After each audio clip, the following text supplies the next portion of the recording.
नमस्कार प्यारे दोस्तों, स्वागत है आपका आपकी अपने प्लेटफॉर्म। मेरा नाम है सनी। जैसा कि आपको पता है कि हम लोग कंक्रीट टेक्नोलॉजी में एग्रीगेट चैप्टर को कंप्लीट कर रहे थे, जिसमें से कल तक की क्लास में जो चीज़ें हमारी कवर होती उसी के आगे हम लोग आज कंटिन्यू करेंगे। कल की क्लास में हम लोगों ने क्लासिफिकेशंस ऑफ एग्रीगेट देखा था, जिसमें से हमारे पास शेप के आधार पर क्लासिफिकेशंस देखा था और शेप के आधार पर जो क्लासिफिकेशंस हमारा है था वो 4 पार्ट में डिवाइड था। जिसमें से आपने देखा होगा पहला क्लासिफिकेशंस में हमारे पास जो पहला पार्ट था वो था राउंडेड एग्रीगेट, दूसरे हमारे पास इरेगुलर एग्रीगेट, तीसरे हमारे पास एंगुलर एग्रीगेट और चौथा था जिसमें फ्लॉकी एंड इलोंगेटेड, जिनके बारे में हम लोगों ने डिटेल्स में देखा था। ठीक है कि हमारे पास जो भी राउंडेड होता है उसके जो शेप होता है वो राउंडेड शेप का होता है। जो हमारे पास वाइड्स होते हैं इसमें सबसे कम होते हैं, बॉन्डिंग सबसे कम होती है। ठीक है, तो वाइड्स भी सबसे कम होते हैं, बॉन्डिंग सबसे कम होती है। इसी के साथ साथ जो भी सीमेंट का इस्तेमाल होता है वो भी कम होता है, क्योंकि वाइड्स भी कम होते हैं तो पेस्ट फिल करने के लिए हमारे पास क्वांटिटी जो चाहिए होती है सीमेंट की वो भी कम होती है। इनका जनरली इस्तेमाल हम लोग नहीं करते हैं, क्योंकि इसकी पुअर इंटरलॉकिंग होती है या पुअर बॉन्डिंग होती है। ये इस तरह के आपने देखे थे। इसके बाद हमने दूसरे एग्रीगेट देखा, जिसमें से हमारे पास था इरेगुलर साइज के जो एग्रीगेट थे वो इरेगुलर को कुछ इस तरह से दिख रहे थे, मतलब राउंडेड थे, लेकिन सरफेस इनका क्या था, वो हमारे पास थोड़ा सा रफ सरफेस था। ये राउंडेड की तुलना में अच्छे थे, जिसमें से हमारे पास वाइड्स का साइज बताएं, sorry wides numbers of wides की बात करें या वॉल्यूम ऑफ वाइड्स की बात करें तो अधिक था, उसमें 33% था, तो इसमें लगभग 35 से 38% के राउंड था। ठीक है, इसकी बॉन्डिंग उसकी तुलना में बेहतर होती है और इसमें सीमेंट की रिक्वायरमेंट जो होती है उसकी तुलना में थोड़ा सा अधिक होती है, और यूज के पर्पज से देखा जाए तो उससे अच्छे होते हैं। फिर इसके बाद हमने देखा था एंगुलर एग्रीगेट, और एंगुलर एग्रीगेट में देख पा रहे थे इनका शेप जो होता है बिल्कुल एंगुलर होता है, नुकीला होता है, इधर उधर कोई भी फिक्स शेप नहीं होता है। और इनमें जो हमारे पास वाइड्स होते हैं, वॉल्यूम होता है, वाइड्स का मतलब जो गैप होता है सबसे अधिक होता है, लगभग 40 से 42% होता है। और इसमें सीमेंट को सीमेंट पेस्ट की सबसे ज्यादा आवश्यकता पड़ती है, और इनकी बॉन्डिंग जो होती है बहुत अधिक होती है, बहुत अच्छी होती है, और मोस्टली इस वजह से इन्हीं का इस्तेमाल हम लोग करते हैं। ये सब चीजें पुरानी हमारे पास लेक्चर्स में बात हो चुकी थी। इसके बाद हमने देखा था फ्लॉकी एंड इलांगेटेड में, जिसमें पहला हमारे पास फ्लॉकी होता है, इनकी जो हमारे पास थिकनेस होती है वो बहुत कम होती है अदर डायमेंशंस की रिस्पेक्ट में। ठीक है, तो वो हमारे पास फ्लॉकी होते हैं, इनकी स्ट्रेंथ बहुत कम होती है, इस वजह से इसका हम इस्तेमाल नहीं करते हैं। इसके बाद हमने इसी में देखा था जो हमारे पास आईएस कोड की वैल्यू थी कि जो इसकी लीस्ट लैटरल डायमेंशंस जो होती है वो हमारे पास कम होनी चाहिए 0.6 ऑफ मीन डायमेंशंस की रिस्पेक्ट में। मतलब अगर मैं कहता हूं कि यहां पर जो भी पार्टिकल्स या जो भी हमारे पास एग्रीगेट होगा वो कैसा होगा, वो फ्लॉकी होने के लिए जो इसकी लीस्ट लैटरल डायमेंशंस जो कि इसकी हाइट थी या थिकनेस थी वो हमारे पास क्या होनी चाहिए, कम होनी चाहिए। वो हमारे पास कितने से 0.6 ऑफ मीन डायमेंशन। ठीक है, इसके बारे में पिछली लेक्चर्स में जिन्होंने नहीं देखा है अच्छे से देखिएगा। ये मीन डायमेंशंस क्या होता है हमने बहुत अच्छे से समझाया था कि जब भी हमारे पास एग्रीगेट को पास करते हैं, जिस सीव से वो पास हो जाता है, जिस सीव पर रिटेन्ड हो जाता है, उनके साइज का एवरेज होता है और उसे मल्टीप्लाई करके हम लोग निकालते हैं। इसे विद एग्जाम्पल हम लोगों ने देखा था। इसके बाद हमारे पास अगला था जिसमें हमारे पास था कुछ एंगुलर एग्रीगेट इलोंगेटेड एग्रीगेट, और इलोंगेटेड एग्रीगेट में हमारे पास जो लेंथ होती है सबसे अधिक होती है अदर डायमेंशंस की तुलना में, और ये भी हमारे पास इस्तेमाल नहीं होते हैं। क्यों? क्योंकि हमारे पास ये भी थिकनेस बहुत कम होती है, लंबाई बहुत अधिक होती है, स्ट्रेंथ बहुत कम होती है, इस वजह से इस्तेमाल नहीं होते हैं। इसके लिए भी हम लोगों ने बात किया था कि इसकी जो सबसे बड़ी डायमेंशंस होती है, जिसमें से हमारे पास सबसे बड़ी डायमेंशंस कहें तो लार्ज डायमेंशंस कह सकते हैं। जो इसकी सबसे लार्ज डायमेंशंस या ग्रेटेस्ट या लार्ज की बात कर लें, जो लार्ज डायमेंशंस होता है उसके जो हमारे पास साइज होगा वो 1.8 ऑफ मीन डायमेंशन से बड़े होंगे। इसको भी हमने क्या किया था, वो भी हम लोगों ने एग्जाम्पल से समझा था। तो ये चीजें आपकी पिछली क्लास में क्लासिफिकेशंस हो चुका था, और क्लासिफिकेशंस जब हमारे पास हो चुका था तो इस क्लासिफिकेशंस के आगे अब हमें चीजों को देखना था। ठीक है, तो ये चीजें अब हमारे पास हो गई फिनिश, जिसमें से क्लासिफिकेशंस आपका पहले हमने देखा था साइज के बेस पर, जिसमें हमारे पास कोर्स और फाइन, इसके बाद शेप के बेस पर ये 4 हमने क्लासिफिकेशंस देख लिए। अब हमें आगे बढ़ना है जिसमें हमारे पास प्रॉपर्टी पढ़ना है, प्रॉपर्टी ऑफ फाइन या कोर्स एग्रीगेट की प्रॉपर्टी, उसके बारे में हमारे पास आपसे क्वेश्चन आएगा कि प्रॉपर्टी क्या है। तो ये हमारे पास कुछ पॉइंट लिखे हुए हैं और इन पॉइंट लिखे हुए हैं 10 पॉइंट, इस 10 में से आपको कोई भी 5 पॉइंट लिख देना है, उसके बारे में लिख देना है, ठीक है। 5 से 6 पॉइंट अच्छे अच्छे जो आपको समझ में आ रहे हैं, समझ में वैसे सब आने चाहिए क्योंकि इतना स्लो और अच्छी तरीके से बताया जा रहा है। इसमें से देखिए सबसे पहला आपका आकार, आकार के बारे में आपने डिटेल्स में पढ़ा, कोर्स, फाइन, ये सब पढ़ा, ठीक है। इसमें साइज के बेस पर, इसके बाद इसी का थोड़ा थोड़ा एक्सप्लेनेशन लिखना है, ऐसा नहीं है कि पूरा क्लासिफिकेशन से लिखेंगे, ठीक है। इसके बाद हमारे पास यहां पर दूसरा है आकृति, शेप और सरफेस टेक्सचर। सरफेस का मतलब शेप तो आपने देख ही लिया, 4 तरह के शेप, ठीक है। Irregular shape, rounded shape, irregular shape, angular shape, flaky and elongated. Surface texture का मतलब सरफेस कैसा, स्मूथ है, रफ है, ये सब चीजें। इसके बाद स्पेसिफिक ग्रेविटी, ये आपने फिजिक्स में पढ़ा होगा, आप फिजिक्स में नहीं पढ़े हैं तो अगला जो सेमेस्टर आएगा उसमें आपका ये सब डिफिनीशन से पढ़ाई जाएंगी, लेकिन यहाँ फिर भी मैं थोड़ा थोड़ा सा बता दूंगा जितनी जरूरत है। जब आप हाइड्रोलॉजी पढ़ेंगे तो वहां पर बताया जाएगा। बल्क डेंसिटी, डेंसिटी आपने सुना होगा, बल्क डेंसिटी सुना होगा, मतलब स्थूल घनत्व, विशिष्ट घनत्व। नमी की मात्रा, मॉइस्चर का मतलब ही होता है या तो वाटर कंटेंट कह दे मतलब पानी की मात्रा मतलब मॉइस्चर, और या तो मॉइस्चर कह दे, मॉइस्चर का मतलब होता है नमी। सरफेस मॉइस्चर मतलब जो हमारे पास कोई भी एग्रीगेट होगा, इसका ये सरफेस होगा, इसमें भी कुछ मॉइस्चर होगा, ये एब्जॉर्ब करता होगा, उसकी बात, ठीक है, जो सरफेस पर होगा केवल। इसके बाद हमारे पास वाटर एब्जॉर्प्शंस, कुछ मॉइस्चर इसने एब्जॉर्ब किया होगा, कुछ वाटर एब्जॉर्ब किया होगा अंदर, उसके बारे में। इसकी स्ट्रेंथ के बारे में, मतलब उसकी सामर्थ्य क्या है, ताकत क्या है, उन सब चीजों के बारे में। साउंडनेस आपने देख लिया है।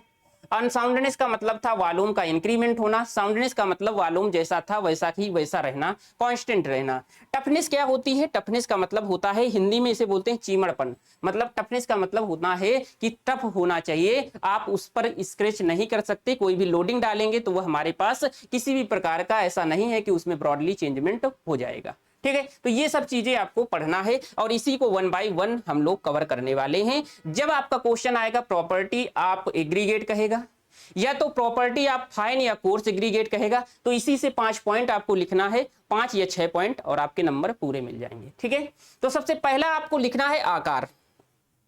आकार के बारे में आपने देख लिया है, अपने हिसाब से लिख सकते हैं, जो भी आपका इसमें माप होती है, डायमेंशंस होती है, वही तो आकार होता है। इसके आधार पर आप ये भी लिख सकते हैं कि इसे 2 भागों में बांटा गया है शॉर्ट में, ऐसे डायग्राम बना करके। डायग्राम कैसे, वेन डायग्राम, ऐसे क्लासिफिकेशन से इधर हमारे पास फाइन लिख देंगे, इधर कोर्स लिख देंगे, ठीक है। अब इसमें फाइन कोर्स में भी मैंने अच्छे से बताया था कि जो भी हमारे पास 4.75 mm की सीयू पर रिटेन्ड हो जाते हैं वो हमारे होते हैं कोर्स।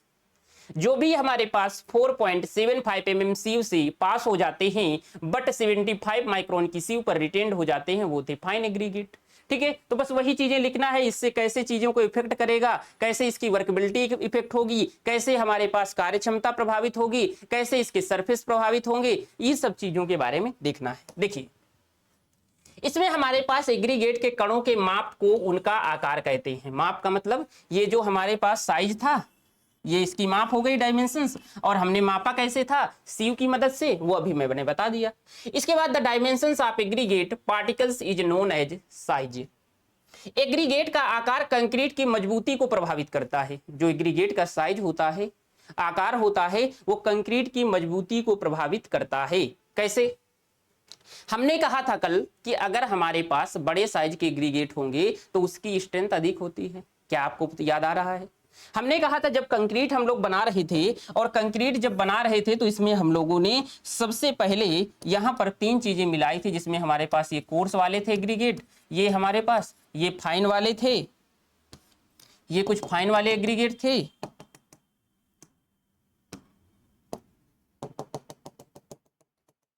है ना। इसके बाद हमारे पास सीमेंट का पेस्ट हुआ था इसके बीच में, तो ये, तो यहां पर हमारे पास जो कोर्स एग्रीगेट या फाइन एग्रीगेट की आवश्यकता क्यों पड़ी, स्ट्रेंथ की। तो कोर्स है तो और अधिक स्ट्रेंथ, फाइन है तो और स्ट्रेंथ होगी, मतलब कोर्स की अधिक स्ट्रेंथ होती है, फाइन की थोड़ा कम होती है।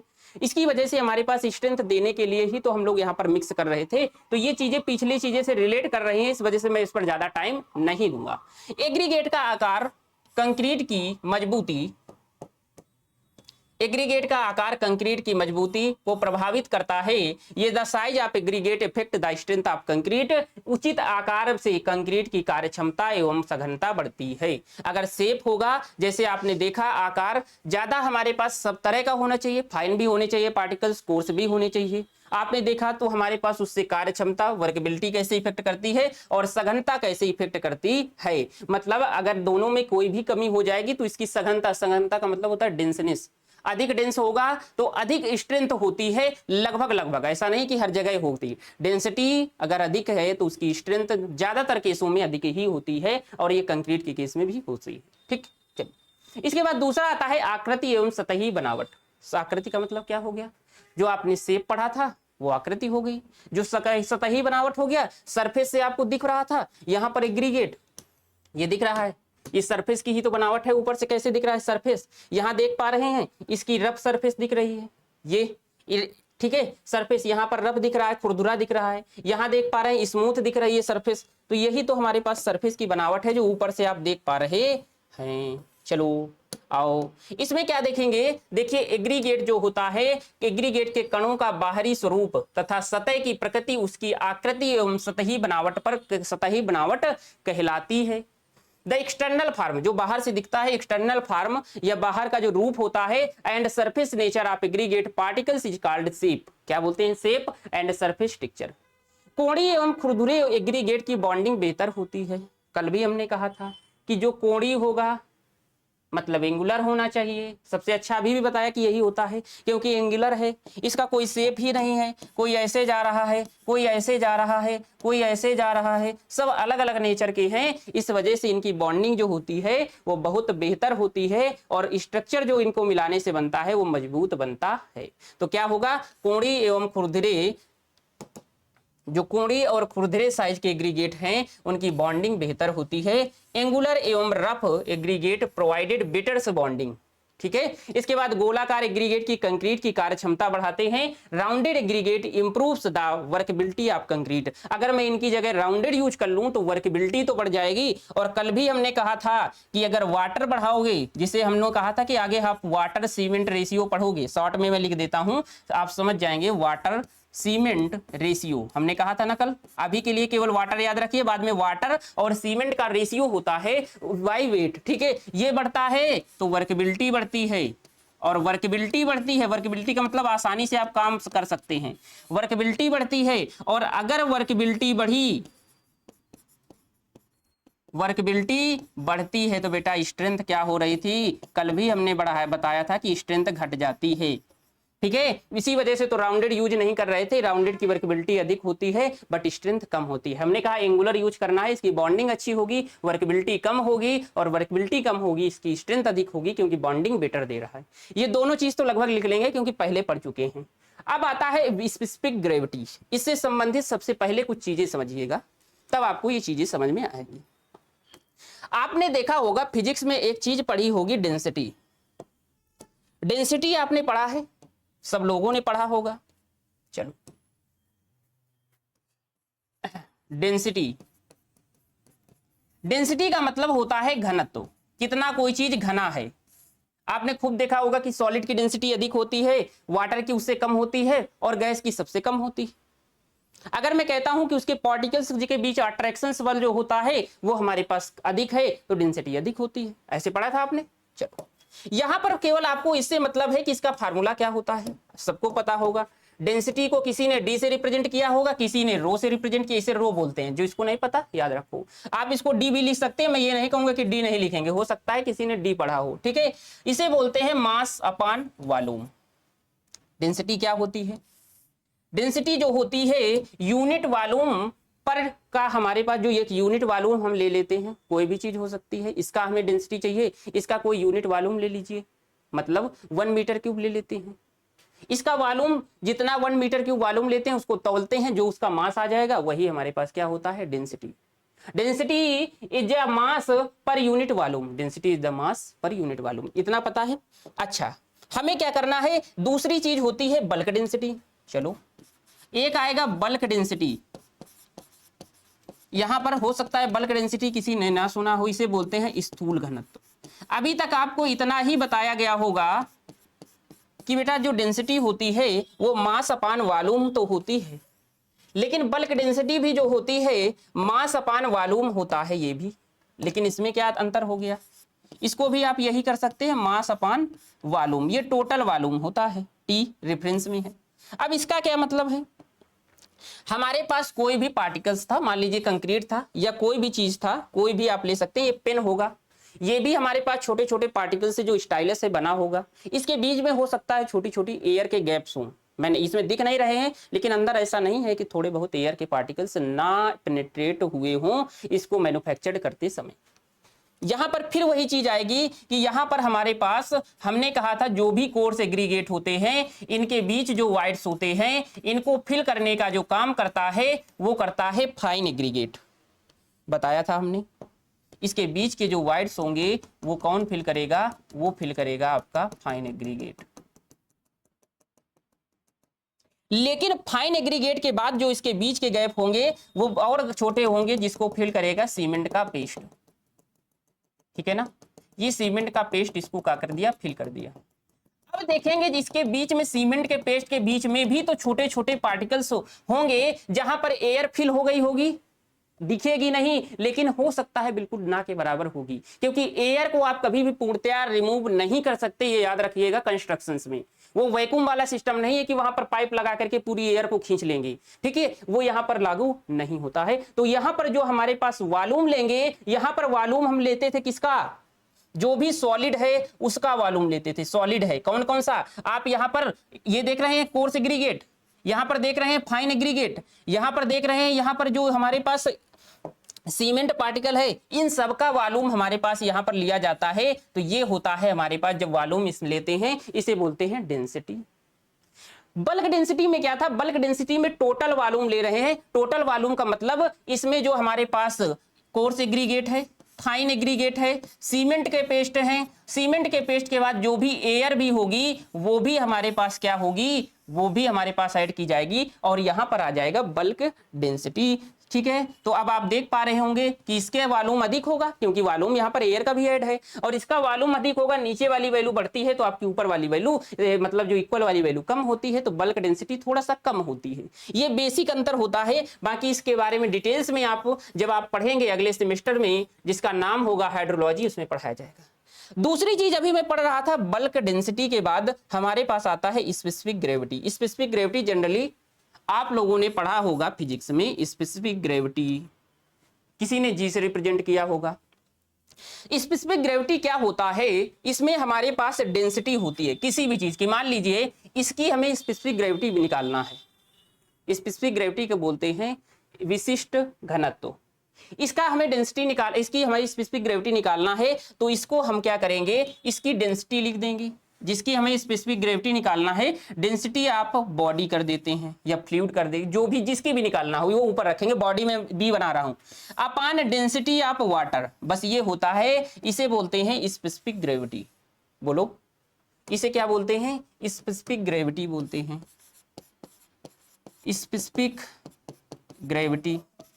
अब आपने देखा कि अगर, क्योंकि ये वैल्यू तो फिक्स होती है वाटर की डेंसिटी, सबको पता होगा घनत्व कितना होता है 1000 केजी पर मीटर क्यूब, जिसको नहीं पता याद कर लो, जिंदगी भर काम आएगा, क्योंकि अगर इंजीनियरिंग कर रहे हैं तो, ठीक है। हमने क्या कहा, हमने कहा ये तो फिक्स होती है, इसकी डेंसिटी बढ़ गई तो स्पेसिफिक ग्रेविटी बढ़ गई, मतलब इसके डायरेक्टली प्रोपोर्शनल हो गई। समझ में आ गया। तो ये चीजें हमारे पास यहां पर देख लिया कि स्पेसिफिक ग्रेविटी क्या है, और यही हमारे पास यहां पर मैं पढ़ रहा था स्पेसिफिक ग्रेविटी। ये बल्क डेंसिटी है, कहां गया, ये है। इसमें हमने क्या देखा, बस इतना आपको बताया। मैंने क्या कहा, स्पेसिफिक ग्रेविटी अगर बेटा अधिक है, इसका मतलब उसकी डेंसिटी अधिक है, और उसकी डेंसिटी अगर अधिक है तो हमारे पास उसकी स्ट्रेंथ भी काफी अधिक होगी, ठीक है। चलो एक चीज और आपको बता देता हूं, जो हमारे पास, क्योंकि आप कंक्रीट टेक्नोलॉजी पढ़ रहे हैं, तो कंक्रीट की जो डेंसिटी होती है वो लगभग हमारे पास होती है, जो भी हमारे पास शुरू में हमने दो चीज आपको बताया था, याद आ रहा है क्या बताया था? जब भी हमने शुरू में बताया था तो आपको बताया होगा कंक्रीट के दो टाइप्स होते हैं, एक होता है प्लेन सीमेंट कंक्रीट, एक होता है रेनफोर्स्ड सीमेंट कंक्रीट। बताया था शुरुआत में जब पहला चैप्टर शुरू किया था टर्मिनोलॉजी। उसमें पीसीसी में केवल हम कंक्रीट का इस्तेमाल करते थे, और कंक्रीट के साथ अगर सरिया का इस्तेमाल कर रहे थे तो वो आरसीसी था, रेनफोर्स्ड सीमेंट कंक्रीट।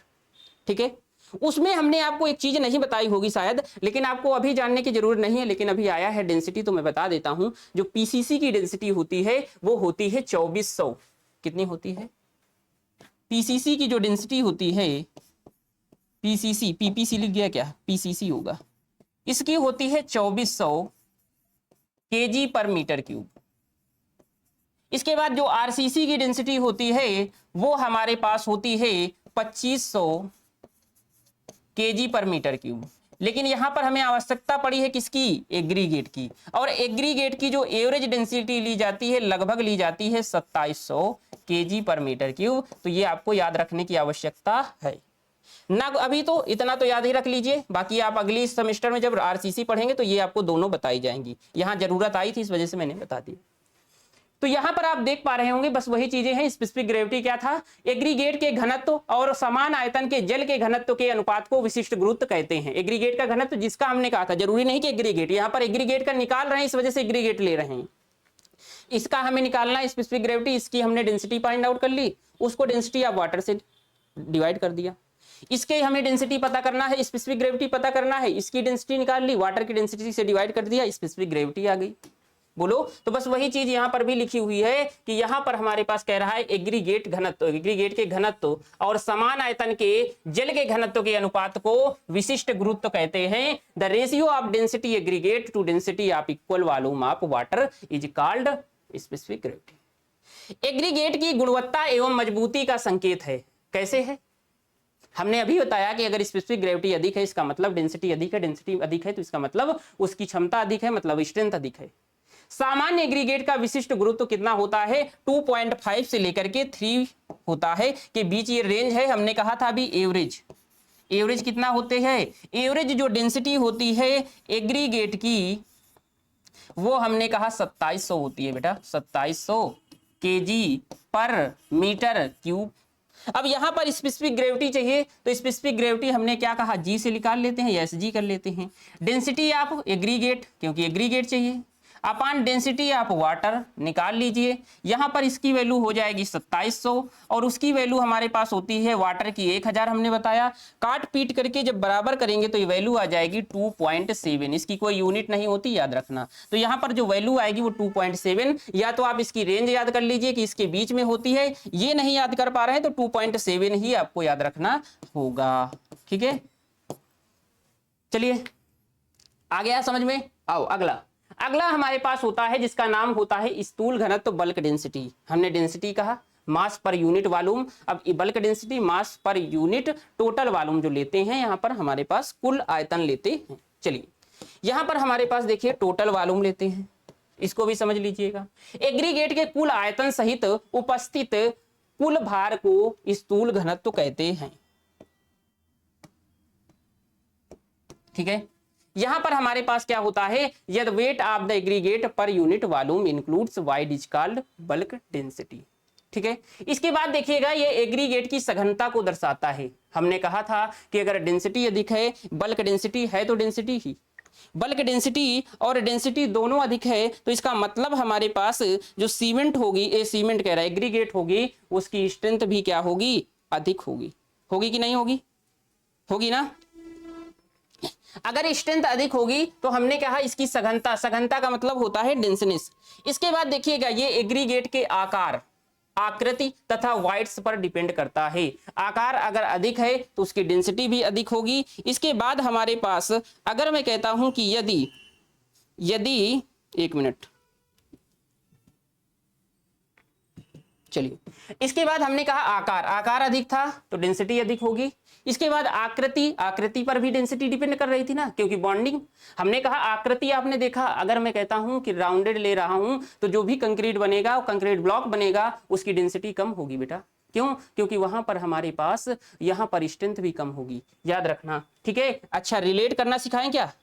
रिलेट करना सिखाते हैं। आओ, आपने देखा कि आपके पास एग्रीगेट था, हम ले लेते हैं कि आपके पास राउंडेड था, इसके बाद एंगुलर था, एंगुलर के बाद आप देख पा रहे होंगे कि डेंसिटी आपको रिलेट करना है, तो डेंसिटी होता है मास बाई वॉल्यूम, होता है कि नहीं। अब आपने देखा कि यहां पर हमारे पास जो भी डेंसिटी की बात कर रहे थे तो मास तो हमारे पास सेम होगा जो भी होगा, लेकिन वॉल्यूम की बात करेंगे तो वॉल्यूम आपको निकालना था, तो यहां पर हमारे पास जो भी वॉल्यूम होगा इसका वो रखेंगे ना। लेकिन आप देखे पा रहे होंगे दूसरा अगर बल्क की बात करें, बल्क डेंसिटी की बात, हालांकि ये काफी इंटरनल डिटेल है, हो सकता है पहली बार में ना समझ में आए आपको। मास बटे वॉल्यूम टोटल था, यहां पर जब आप एयर ले रहे होंगे तो यहां पर एयर के भी वॉल्यूम कंसीडर हो रहा होगा, इसका मतलब यहां पर ये वैल्यू अधिक हो रही होगी। क्या वैल्यू अधिक हो रही होगी बेटा, यहां पर ये वैल्यू अधिक हो रही होगी और ये वैल्यू अधिक हो रही होगी, तो बल्क वाली जो है वो कम हो रही होगी। तो डेंसिटी में भी आप देख पा रहे होंगे डेंसिटी जो होती है वो अधिक होती है बल्क से, लेकिन बल्क डेंसिटी तो अधिक, बल्क डेंसिटी से डेंसिटी तो अधिक होती है, लेकिन ये दोनों चीजें ऐसी होती हैं कि अगर डेंसिटी भी कम हो जाए या बल्क डेंसिटी कम हो जाए तो उसकी स्ट्रेंथ जो है वो भी कम हो जाती है। ठीक है, तो ये याद रखिएगा कि इसमें हमारे पास है तो डेंसिटी ही, इनकी आपस में कंपैरिजन, कुल मिला के कहने का मतलब ये दोनों भाई हैं, ये एक छोटा एक बड़ा है, लेकिन हैं तो दोनों एक ही परिवार की। इसका मतलब डेंसिटी अगर कम हो रही है, चाहे जो डेंसिटी कम हो रही हो, तो स्ट्रेंथ भी उसकी कम ही होगी। ठीक है, तो ये चीजें आपको अच्छे से क्लियर हुई होंगी कि यहाँ पर हमारे पास बल्क डेंसिटी किस पर डिपेंड कर रही है। अगले नंबर पर आइए, अगले नंबर पर आता है मॉइस्चर कंटेंट। मॉइस्चर कंटेंट क्या है, हमारे पास मॉइस्चर कंटेंट आएगा, फिर सरफेस मॉइस्चर कंटेंट आएगा। मॉइस्चर का मतलब है कि आपके पास ये एग्रीगेट था, इसमें कुछ मॉइस्चर होगा, मतलब पानी होगा, वही हमारे पास मात्रा होती है मॉइस्चर। ठीक है, अब इसमें भी कई तरह के होते हैं, हो सकता है सरफेस वाले पानी हो, अंदर तक ना गया हो तो वो हो जाएगा सरफेस मॉइस्चर, हो सकता है इसने पानी को सोख लिया हो तो अंदर पानी हो, तो वो हो सकता है हमारे पास जो अवशोषित किया होगा, एब्जॉर्ब वाटर होगा, उसके बारे में देखेंगे। तो यहां पर अगला हमारे पास टॉपिक है जिसका नाम है मॉइस्चर कंटेंट।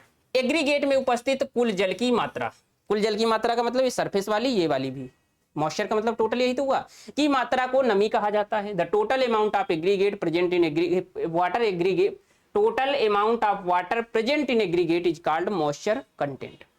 ये कंक्रीट में पानी की मात्रा को प्रभावित करता है। क्या करता है, it effect the water content in concrete. आपने अभी एक चीज देखा कि अगर मैं कहता हूं कि वाटर कंटेंट अधिक होगा या वाटर सीमेंट रेशियो अधिक होगा तो वर्केबिलिटी बढ़ेगी। अब पहले से ही ये पानी एब्जॉर्ब करके बैठा है एग्रीगेट, अब आपने मिक्स कर दिया किसमें, कंक्रीट में, और आपने तो अपने हिसाब से पानी मिलाया होगा कि इतनी इसकी रिक्वायरमेंट है, लेकिन इसके पास पानी पहले से था, पानी इसके पास अधिक हो गया क्योंकि ये पहले से कुछ लेकर के बैठा था, पानी सोखा था। अब क्या किया, पानी की मात्रा अधिक हो गई तो वर्केबिलिटी बढ़ जाएगी, और वर्केबिलिटी बढ़ जाएगी तो इसका मतलब स्ट्रेंथ कम हो जाएगी। तो इसी वजह से याद रखिएगा कि अगर पानी एब्जॉर्ब कर लिया, इसी वजह से हम चाहते हैं कि सूखा एग्रीगेट मिलाते हैं, इसमें पानी मॉइस्चर नहीं होना चाहिए। तो ये क्या करता है, ये कंक्रीट को पानी की मात्रा को प्रभावित करता है। It effect the water content in concrete, अधिक नमी वाटर कंटेंट रेशियो को बदल सकती है, जिससे वाटर सीमेंट रेशियो बदलेगा, वाटर सीमेंट रेशियो बदलेगा मतलब वाटर की मात्रा बदलेगी, और वाटर की मात्रा बढ़ेगी तो वर्केबिलिटी बढ़ेगी, और वर्केबिलिटी बढ़ेगी तो इसकी स्ट्रेंथ भी कम हो जाएगी। क्लियर है, चलिए इसके बाद आता है सरफेस मॉइस्चर। सरफेस का मतलब होता है केवल हमारे पास यहाँ वाला मॉइस्चर जो ऊपर है, ये कोई भी एग्रीगेट, इसके सरफेस पर जो मॉइस्चर है ऊपर, जैसे पानी बरसा इसके ऊपर कुछ मॉइस्चर आ गया, वो वाला हमारे पास मॉइस्चर, जिसने थोड़ा सा मॉइस्चर सरफेस पर एब्जॉर्ब कर लिया।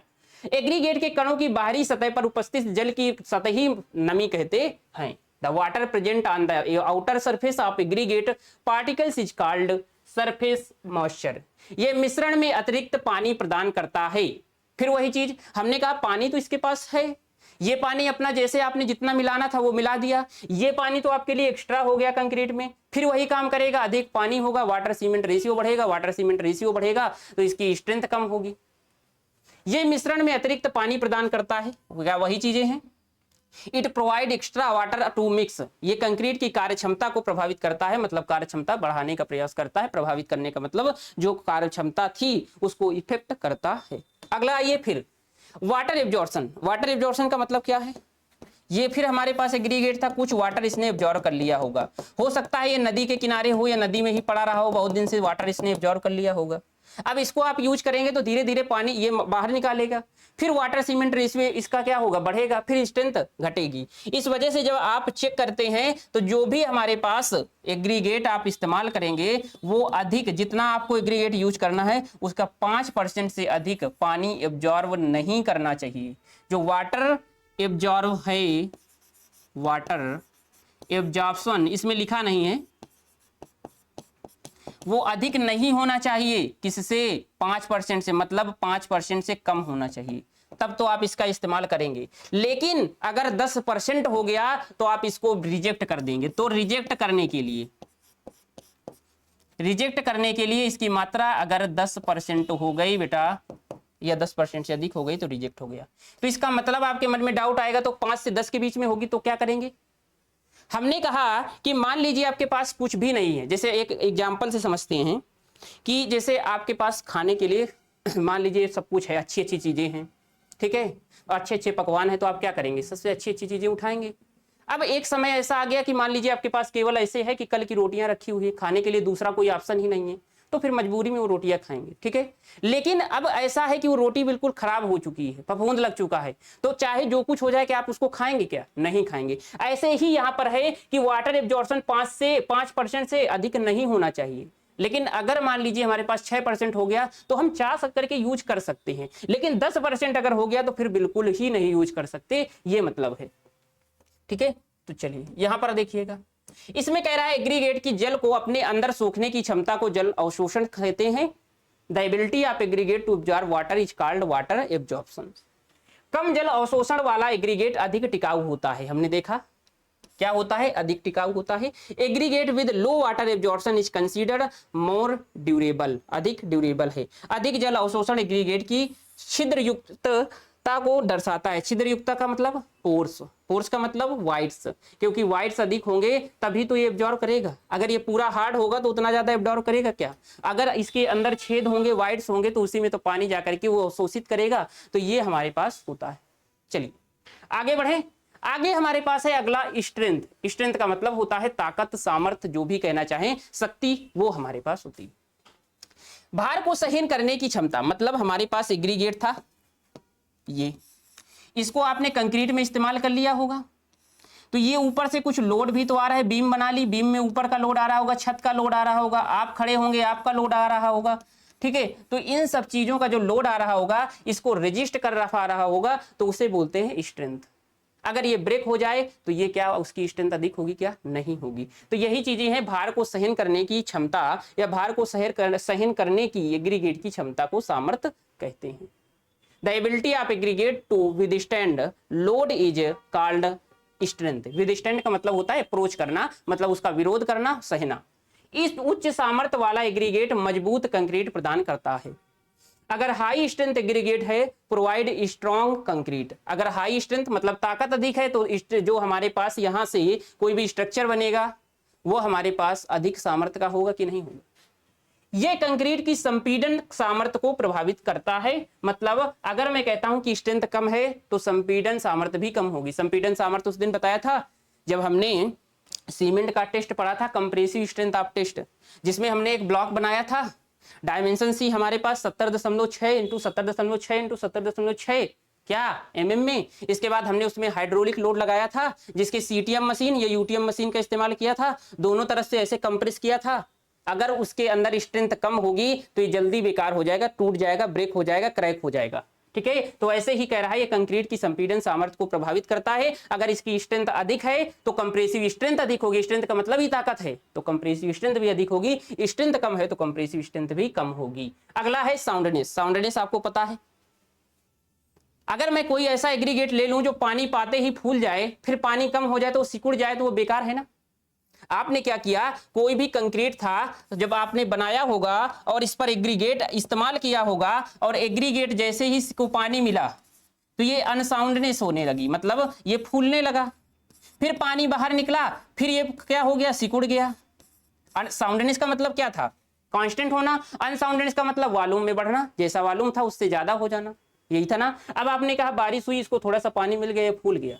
फूलेगा बीम में, अगर आपसे मान लीजिए फूलने लगी तो बीम क्रैक्स हो जाएगी, बेकार हो जाएगी। तो हमें चाहिए कि हमारा जो एग्रीगेट हो वो हमारे पास उसके अंदर अनसाउंडनेस की प्रवृत्ति ना हो, मतलब वो हमारे पास कुल मिला के कहने का मतलब यही है कि उसमें जो हमारे पास अनसाउंडनेस इफेक्ट है वो नहीं होना चाहिए, ये हमारे पास साउंड होना चाहिए। मौसम के प्रभाव को सहन करने की एग्रीगेट की क्षमता को सुदृढ़ता कहते हैं। साउंडनेस का मतलब मौसम का प्रभाव, वही मौसम का प्रभाव, पानी पड़ा तो ये क्या कर गया, इसका वॉल्यूम बढ़ा।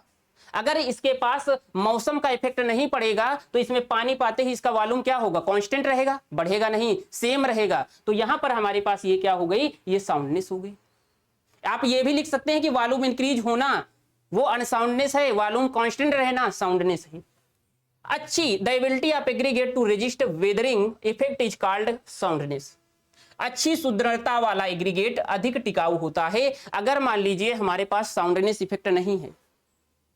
Aggregate is good, soundness is more durable. Good soundness का मतलब इसका वॉल्यूम चेंज नहीं हो रहा है, वॉल्यूम सेम है, कांस्टेंट है, तो ही तो हमारे पास अच्छी क्या होगी, सामर्थ्य होगी, टिकाऊपन होगा। ये गीले, सूखे तथा तापमान परिवर्तन के प्रभावों का प्रतिरोध करता है। गीले का मतलब जैसे गीला हुआ, अगर अनसाउंडनेस मान लें तो गीला हुआ, पानी पड़ा, वॉल्यूम बढ़ा, सूख गया, वॉल्यूम घट गया। लेकिन हमारे पास ये साउंडनेस है, मतलब अनसाउंड नहीं है। साउंडनेस अनसाउंड में अंतर समझना। अगर अनसाउंड है तो ये डिफेक्ट था, हमने पढ़ा था ना, एक होता है साउंडनेस, एक होता है अनसाउंडनेस। इसका मतलब होता है वॉल्यूम में इंक्रीज होना, इंक्रीज या डिक्रीज। इसका मतलब होता है वॉल्यूम कांस्टेंट, मतलब हम चाहते हैं कि कांस्टेंट रहे वॉल्यूम, बढ़े घटे ना, मतलब हमारे पास साउंडनेस होनी चाहिए, अनसाउंडनेस नहीं। अब आपने कहा कि अगर ये अनसाउंडनेस हो गया तो वॉल्यूम का हमारे पास बढ़ेगा घटेगा, लेकिन अगर साउंड है तो इसका विरोध करेगा। वही चिखा, ये गीले सूखे तापमान परिवर्तन के प्रभावों का प्रतिरोध करता है, विरोध करता है, रजिस्ट करता है, वही हमारे पास क्या है, साउंडनेस। क्लियर है? चलो, तो ये हमारे पास यहां तक कुछ हमारे पास प्रॉपर्टी थी जिनको हम लोगों ने देखा, अच्छे से पढ़ा। ठीक है, इन्हीं के बारे में आपको कोई भी 5 पॉइंट उठाने हैं, 2-2 पॉइंट उसके बारे में लिख देना है, मतलब 5 हेडिंग उठानी है। इसमें से कोई भी जो आपको अच्छी लगे, मतलब जिसके बारे में आपको अच्छी सी डिटेल्स आनी चाहिए। मेरे हिसाब से सब कुछ जानने की जरूरत है। जब लिखने की बात आएगी तो वहां पर बात कर रहे हैं, इसमें से कोई 5-6 पॉइंट हेडिंग उठा लेना और इसके बारे में आप लिख देना, अच्छे से लिख देना। आपका 5 नंबर से ज्यादा का क्वेश्चन बनना नहीं, तो 5 हेडिंग लिख देंगे, 1 नंबर की 1 हेडिंग हो जाएगी, आपको अच्छे नंबर मिल जाएंगे। ठीक है, तो चलिए फिर आज के क्लास में इतना ही रखते हैं, मिलते हैं अगले क्लास में, इसी के आगे चीजों को कंटिन्यू करेंगे। तब तक के लिए अपना ख्याल रखिएगा। थैंक यू सो मच सभी को। Take care, bye bye.